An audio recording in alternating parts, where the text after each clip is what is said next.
दोस्तों नमस्कार। दोस्तों ये मौत की तस्वीर है, प्रवासी मजदूरों के मौत की तस्वीर। दिल्ली इसलिए छूटा कि दिल्ली में रहेंगे तो मर जाएंगे। महामारी का खौफ है, फिर लॉकडाउन की परिस्थिति है। 2 जून की रोटी भी मुहैया हो नहीं पाएगी, रोजगार तो ऐसे ही छिन गया। तो सुबह सवेरे ही सराय काले खां से इस बस में 75 लोगों की जगह लेकिन 350 लोग सवार हो गए। दिल्ली से टीकमगढ़ जाने वाली यह बस ग्वालियर के पास जोरासी घाटी में लड़खड़ा गई। 3 की मौत हो गई, 7 घायल हो गए। जो घायल हैं उनकी स्थिति भी नाजुक बनी हुई है। वक्त बीतने दीजिए, ऐसी बहुत सारी तस्वीरें अलग अलग माध्यमों से, अलग अलग जगहों से, अलग अलग रास्तों से आपके सामने बार बार उभरेगी। और हम तो इसके आदी हो चले हैं, यह देश इसका आदी हो चला है, अभ्यस्त हो चले हैं।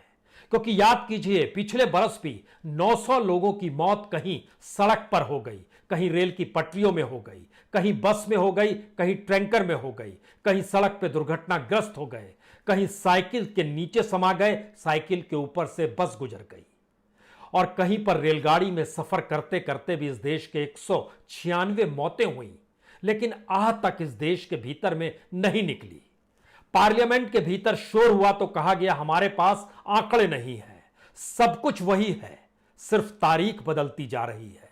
वक्त बदला है लेकिन हालात जस के तस हैं। और संयोग देखिए, दिल्ली से टीकमगढ़ 700 रुपए प्रति यात्री से लिया गया। 350 यात्री इस बस के भीतर सवार थे, यानी तकरीबन 2,45,000 रुपए की कमाई दिल्ली से टीकमगढ़ एक बस वाले को हो रही थी। और वह भी लोगों को भरते जा रहा था, नीचे ऊपर अंदर बाहर सब तरफ सिर्फ लोग ही लोग थे।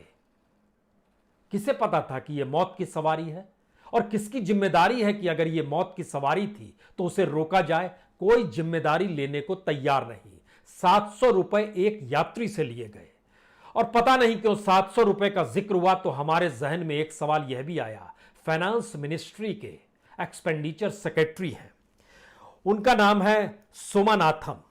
उन्होंने एक इंटरव्यू में जिक्र किया था कि दरअसल जो बजट है उसमें जो वैक्सीन के लिए जो पैसा निर्धारित किया जा रहा है बजट में, वो तकरीबन 35,000 करोड़ का है।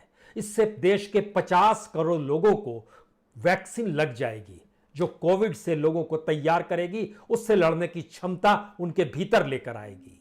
उनसे पूछा गया कि जितनी बड़ी तादाद में लोगों को वैक्सीन लगेगी, प्रति व्यक्ति को जो 2 डोज लगेंगे उसकी कीमत सरकार को क्या पड़ेगी? एक्सपेंडिचर सेक्रेटरी ने बताया 700 रुपए। 700 रुपए में 2 डोज, जो कि कोविड से आपको लड़ने के लिए तैयार करेगी। और स्थिति देखिए, यही 700 रुपए घर लौटने के लिए लोगों ने उस बस वाले को दिए, 3 की मौत हो गई। सारे नजारे वैसे ही हैं, शहर दर शहर, परिस्थिति दर परिस्थिति पलटते चले जाइएगा तो स्थितियां बहुत विकट इसलिए है क्योंकि चाहे वो मुंबई हो, चाहे वो दिल्ली है, चाहे वो ठाणे है, चाहे वो पुणे है, बेंगलोर है, चेन्नई है, हैदराबाद है, लखनऊ, चंडीगढ़, जयपुर, भोपाल, नागपुर, इंदौर, इन 14 जगहों के नाम जो हम आपसे ले रहे हैं, आपको जानकर स्थिति में थोड़ी सी नाराजगी हो सकती है कि पिछले बरस यहां से जितनी बड़ी तादाद में लोग गए थे उनकी संख्या 3.5 करोड़ थी, जो प्रवासी मजदूर थे।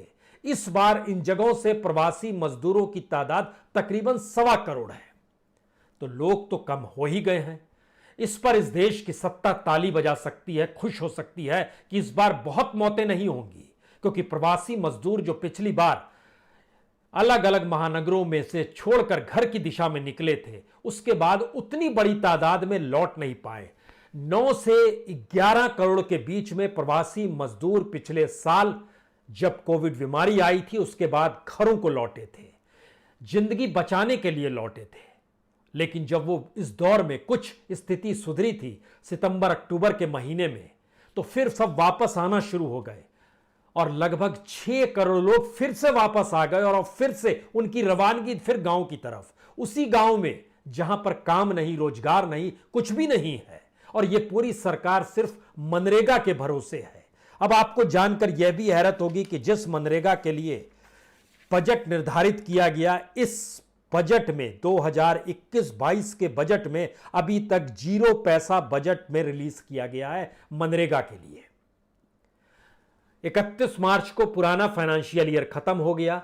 नए फाइनेंशियल ईयर में अप्रैल से जो शुरुआत हुई, अभी तक 1 पैसा भी रिलीज नहीं किया गया है।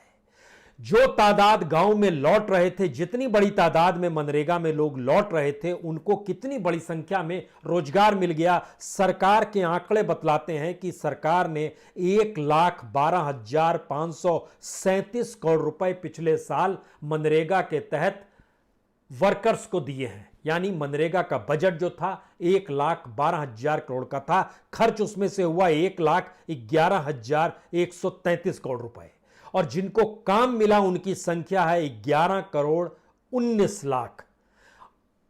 कोविड से पहले यानी महामारी से पहले यह संख्या जो होती थी 9 साढ़े 9 करोड़ के लगभग होती थी, यानी 2 करोड़ के लगभग लोगों को काम मिला ज्यादा इस बार। लेकिन सवाल इतना भी नहीं है, सवाल उसके आगे का है। सनराइज समाचार को सब्सक्राइब करें और बेल आइकन को ऑल पे सेट करें ताकि आप हमारी आने वाली वीडियो का नोटिफिकेशन सबसे पहले पा सकें।